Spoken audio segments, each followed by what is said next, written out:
మనలో ఏది రీతు అండ్ దివ్య విషయంలో వస్తే రీతు బెటర్ దాన్ దివ్య. ఎందుకంటే దివ్య కుట్రలు చేస్తుంది, కుతంత్రాలు చేస్తుంది, మళ్ళీ బాండింగ్లు అంటుంది, నాన్న అంటుంది, అన్న అంటుంది. ఆమె గేమ్ కాన్సన్ట్రేషన్ కంటే కుట్రల కాన్సన్ట్రేషన్ ఎక్కువైపోయింది. కాబట్టి దివ్యతో పోలిస్తే రీతు 100% బెటర్. ఆమె ఫిజికల్లీ స్ట్రాంగ్ ఉంది, గేమ్ కూడా ఫుల్ పొటెన్షియల్ ఆడుతుంది. మహిళ అమ్మాయి అని ఆలోచించకుండా మొన్న ఆ యొక్క క్యాప్టెన్సీ దాంట్లో కూడా క్యాప్టెన్సీ కంటెండర్లు కూడా ఇమాన్యుయల్ కి ధీటుగా పడి కొట్లాడి చేసింది. అమ్మాయి అనే లింగభేదం లేకుండా. కాబట్టి రీతుకి ఫుల్ పొటెన్షియల్ ఉంది. కానీ రీతు ఏడ ఖరాబ్ చేసుకుంటుంది? ఈ డెమాన్ తో 24 గంటలు డెమాన్ తోటి ఉన్నాక నువ్వు గేమ్ లో నీ టైం అంతా డెమాన్ తోటే టైం స్పెండ్ చేస్తున్నావు కదా. మిగతాది ఆలోచన, మిగతా దగ్గర నీకు వేరే దగ్గర నీ కంటెంట్ కనిపిస్తలేదు. నువ్వు గేమ్లు మంచిగా ఆడినా కానీ మిగతా దగ్గర నువ్వు ఎక్కడ కనిపిస్తలేవు. డెమాన్ తోటే ఉంటున్నావు 24 గంటలు. ఆ డెమాన్ ని కట్ చేసుకో. నీకు డెమాన్ తోటి నిజంగా కావాలి, అట్లా ఫిజికల్ స్ట్రాంగ్ ఉన్నాడు, నీకు మంచిగా కావాలి, బాయ్ ఫ్రెండ్ ఇంకోటి కావాలంటే బయటకు వచ్చినాక చూసుకో. కానీ అక్కడ ఒక ఎక్కువ టైం నేను అసలే మాట్లాడొద్దు అంటలేను వీళ్ళని, కళ్యాణి తనుజాని కానీ రీతు డెమాని కానీ అసలే మాట్లాడొద్దు అంటలేను. బట్ ఇప్పుడు రోజుకి 4 గంటలు 5 గంటలు వాళ్ళతోటి 4 గంటలు స్పెండ్ చేసేది 1/2 గంట స్పెండ్ చేయి. రిమైనింగ్ టైం అంతా మిగతా గేమ్స్కి మిగతా వాటికి కేటాయించు. నీకేమైనా బంధాలు బాంధత్వాలు బియాండ్ బెస్ట్ ఫ్రెండ్ సిచ్యువేషన్షిప్ ఇంకోటి ఒక ఇన్ఫాచ్యువేషన్ క్రష్ ఒకసారి వేయాలి అని ఉంది అనుకుంటే బయటకు వచ్చేలా చూసుకోండి. నాట్ ఇన్ ద హౌస్లో అయితే ఎట్లయినా చేయలేవు. ఎందుకంటే నీకు అది అలోచనే చేయరు. ఓకే, అట్లా చేస్తే బయటకి హౌస్లోకి వెళ్ళగొడతారు. ఇక ఇంకేం చేస్తావు అయ్యా? ముచ్చట పెట్టు తప్ప, చేతులు పట్టుకుంటూ అగ్గులు ఇచ్చుడు తప్ప అంతకుమించి ఏం చేస్తావు? ముద్దు కూడా పెట్టుకోలేవు. కాబట్టి నువ్వేం చేయాలన్నా బయటకు వచ్చినవి చేసుకో. హౌస్లో నీ టైంని 100% గేమ్ కేటాయించు అని దివ్య ఈ కళ్యాణ్కి చెప్తున్నా. Tanuja she playing game. Okay, ఆమెకు లవ్ లేదు, మను లేదు, మశానం లేదు. కేవలం వీడు కండలు ఉన్నాడు, వీడికి నేను ఒక్కదాన్ని కొట్లాడలేను ఫిజికల్ టాస్క్లలో, వీడిని కరెక్ట్గా వాడుకుందాము అనే ఉద్దేశంలో కరెక్ట్గా వాడుకునే ప్రయత్నం, అందరినీ వాడుకునే ప్రయత్నం చేస్తుంది తనుజ. నాన్న ఆమె ఏంటంటే ఎమోషనల్ బుల్లింగ్ చేస్తుంది. ఆమె ఎమోషన్స్ తోటి అతి ప్రేమతోటి అందరినీ వాళ్ళ ఫుల్ గేమ్ ఆడకుండా తనకు అనుకూలంగా చేసుకునే ప్రయత్నం చేస్తున్నది. బయట ఎట్లయితే యాక్టింగ్ ల రోల్స్ కానీ ఇంకోటి కానీ ఎట్లయితే తనకు అనుకూలంగా ఇంట్లో బెదిరించో లేకపోతే ఎమోషనల్ బుల్లింగ్ చేసో ఎట్లనే చేసి తన దిక్కు తన పని చేయించుకోవాలనే ప్రయత్నం బయట ఎట్లయితే ప్రవర్తిస్తుందో తనుజ హౌస్ లో కూడా అదే ప్రవర్తిస్తుంది. ఆమె గేమ్ ఆడాలన్న కాన్సన్ట్రేషన్ కంటే కూడా అందరినీ తను వినాలనేటట్టు చేసుకోవాలి, అందరినీ తన గుప్పిట్లో పెట్టుకోవాలి. నువ్వు గేమ్ ఖరాబ్ చేస్తున్నావు. నువ్వు వాళ్ళ గేమ్ వాళ్ళని ఆడనిస్తలేవు, నీ గేమ్ నువ్వు ఆడతలేవు. నువ్వు మొత్తం నాశనం చేస్తున్నావు. నీకు ఫేవర్గా ఉండాలని చెప్పి గేమ్ కాన్సెప్ట్ని నాశనం చేస్తున్నావు. ఎవరు? తనుజ గారు. ఓకే, ఇప్పుడు మాధురి ఆమె ఫుల్ కెపాసిటీ ఇవ్వదు. ఇప్పుడు తనుజ ఏం చెప్తే అది చేస్తుంది. అంతకుముందు భరణి గారు అదే స్టోరీ, నాన్న అని వాడిని ఏం ఆడకుండా చేసేసినావు, లాస్ట్ అని ఎల్లగొట్టినట్ట. కారణం ఏంది? నువ్వు నాన్న అంటే ఆ పిచ్చోడు నాన్న కాడ నాన్ననేరా, ఆడే కాడ ఆడ ఉండాలి. కానీ ఇప్పుడు ఆడేది ఆ యొక్క బెడ్ మీద టాస్క్ లా తనుజ ఒక్క తోటి కూడా కొట్లాడలేదు, ఏం చేయలేదు. అయినా సరే ఆమె ఎలిమినేట్ కాలే. ఎందుకు కాలే? ఇక్కడ నాన్న రక్షించిండు. నాన్న ఏం చేసిండు? నాన్న తీసుకుపోయి డెమాన్ కింద వారేసిండు. ఎందుకు వారేసిండు? డెమాన్ ఆడుంటే అందరిని కిందికి గుంజేస్తాడని. అదే శ్రీజ మాట్లాడుతుంటే ఎత్తేసి ఆమె కొట్లాడుతుంది. శ్రీజ కొట్లాడుతుంటే ఆ బెడ్ టాస్క్ లో ఇట్లా గుంజి మాట్లాడుతుంటే ఆమె she was not ready for ఇది. మధ్యలో బ్రేక్ లో మాట్లాడుతుంటే తీసెత్తేసిండు భరణి. అదే డెమాన్ ఎత్తేసిండు. డెమాన్ ఎందుకు ఎత్తేసిండు? డెమాన్ ఉంటే అందరిని ఎత్తేస్తాడని, అంటే శ్రీజని కాపాడాలని. అదే వాటర్ టాస్క్ లా మళ్ళా వాటర్ అన్ని తీసి పక్క వాళ్ళు వస్తుండే, కానీ దివ్యాకి తనుజకి రక్షిస్తుండు. అరే నువ్వు ఎందుకు పోయినావు రాడికి? నీకేం నువ్వు ఆడుకోవడానికి, నువ్వు గెలవడానికి, కానీ వాళ్ళని గెలిపించడానికి కాదు కదా. వాళ్ళకి తెలివి ఉంది కదా, వాళ్ళకి సొంతంగా ఆడుకునే శక్తి ఉంది కదా. వాళ్ళకి శక్తి లేకపోతే వాళ్ళు వెళ్ళిపోతారు కదా, ఒక టాస్క్ తోటి వెళ్ళిపోరు కదా. వాడు బిగ్ బాస్ అన్ని ఆలోచించే గేమ్లు పెడుతున్నాడు కదా. అందరికి ఎవరెవరి కెపాసిటీ ఏముంది, అందరికి ఒకటి ఫిజికల్ టాస్క్ పెడితే ఇంకోటి బ్రెయిన్ టాస్క్, అందరిని ఆలోచించే పెడుతున్నాడు కదా. నువ్వు గేమ్ను ఖరాబ్ చేస్తున్నావు కదా.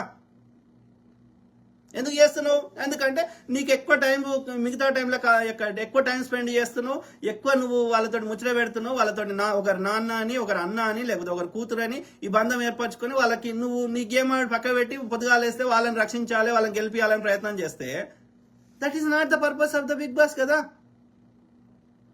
సో కాబట్టి తనుజ ఏం చేస్తుంది? ఏదో రకంగా వాడిని నువ్వు చెప్పినట్టు చేసుకోవాలని ప్రయత్నం చేస్తున్నది.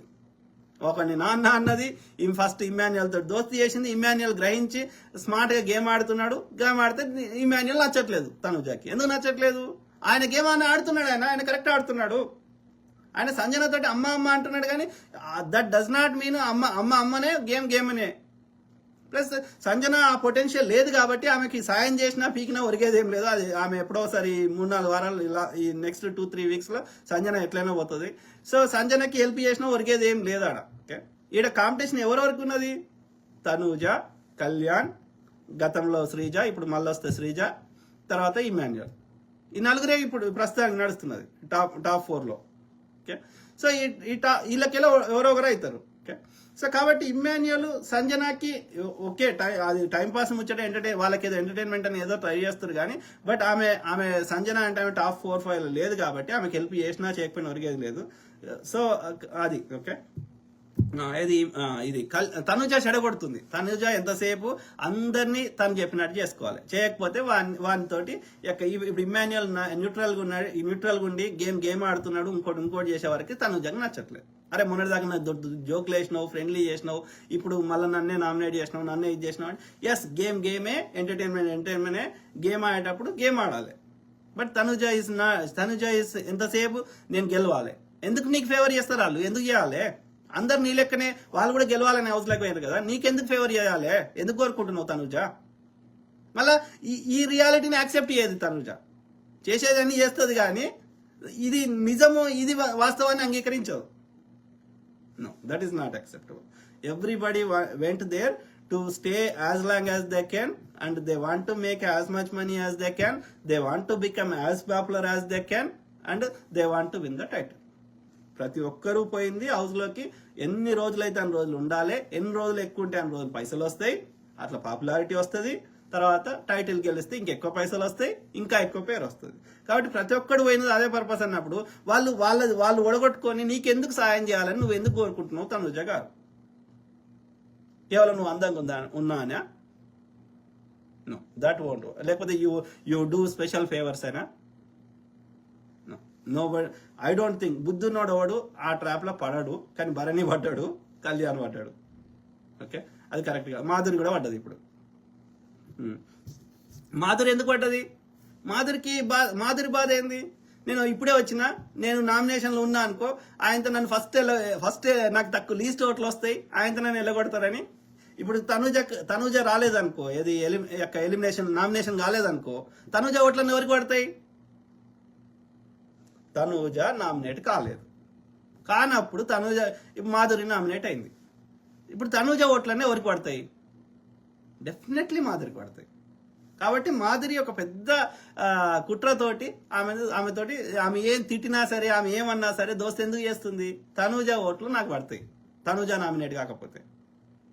సింపుల్. ఓకే, అంటే everybody is playing their own game. వాళ్ళ బలాలేంది బలహీనతలేంది తెలుసు కాబట్టి ప్రతి ఒక్కరు గేమ్ ఆడతారు. నిన్న గౌరవ్ని ఎందుకు చేసిండు?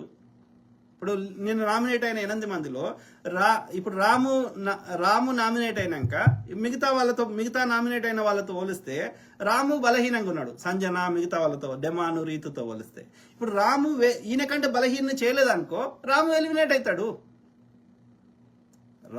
గౌరవ్ని చేయడానికి రాముకి బలమైన కారణం ఏమీ లేదు. ఓకే, ఎందుకంటే వీళ్ళందరూ ఒకటే తీరున్నారు. కానీ ఇప్పుడు రాము నామినేషన్ అయింది కాబట్టి ఇప్పుడు ఈయన కంటే బలహీన నామినేట్ చేయకపోతే ఇప్పుడు ఏమవుతుంది? రాము ఎలిమినేట్ అవుతాడు. రాముకు లీస్ట్ ఓట్లు వస్తాయి. కాబట్టి ఈయన కంటే బలహీనని ఆడబెడితే ఏమవుతుంది? ఆ బలహీనకి తక్కువ ఓట్లు వస్తాయి కాబట్టి ఈ రాము సేవ్ అవుతాడు. తను సేవ్ చేసుకోవడానికి గౌరవ్ నామినేట్ చేసిండు. ఇప్పుడు గౌరవ్కి లీస్ట్ ఓట్లు వచ్చినాక గౌరవ్ వెళ్ళిపోతాడు కదా, రాము వెళ్ళిపోడు. అప్పుడు అదే రాము కంటే బలమైన వాళ్ళని నామినేట్ చేసిండు అనుకో, ఏమైపోతుంది? రాముకు లీస్ట్ ఓట్లు వచ్చినాయి కాబట్టి రాము వెళ్ళిపోతాడు. సో ఆయన సేఫ్గా ఆయన ఆడిండు. ఇప్పుడు ఆయనను గౌరవ్, అరే నువ్వు నాకు ఇంత దోస్తువి, నాకు వేరే వాళ్ళు నామినేట్ చేసిన అంత బాధపడే, నువ్వు నాకు దోస్తి పక్కకే ఉండి నామినేట్ చేస్తున్నావు అంటే ఆయన గేమ్ ఆడిండు, ఎవరి సేఫ్ గేమ్ ఆడుతున్నాడు. అవునా కదా? సో ఆ క్రమంలో అది ఇక్కడ రీతు దివ్యతో పోల్చినప్పుడు రీతు ఉంటే ఆమె గేమ్స్ ఆడుతుంది. ఈ పిచ్చి ఒక ఈ డెమాన్ పవన్ తో పెట్టుకునే లవ్ ట్రాక్లు అది బంద్ చేసుకుంటే ఇక రీతు కూడా అది షీ హాస్ గుడ్ పొటెన్షియల్. ఆమె బంధాలు ఈ డెమాండ్ వదిలేదు, డెమాండ్ పక్కన పెట్టి మిగతా అన్ని చూసినప్పుడు she's doing giving her 100%. Okay, ఆమె మంచిగా ఆడుతుంది. ఓకే, ఎక్కడ ఫ్రెండ్ గా ఉండాల్సిన దగ్గర ఉంటుంది కానీ ఆ ఫ్రెండ్ కి గేమ్స్ కి మిక్స్ చేస్తలేదు. Okay, she's giving her 100%. Okay, ఆమె డాన్స్ చేస్తుంది, ఎంటర్టైన్మెంట్ ఉంది, అన్ని ఉన్నాయి. కేవలం ఈ డెమాన్ తో ఈ పులిహోర కలిపుట్లా ఆమె ఖరాబ్ చేసుకుంటుంది గేమ్ ని కానీ, but otherwise she's 100% better performer than Divya. Okay.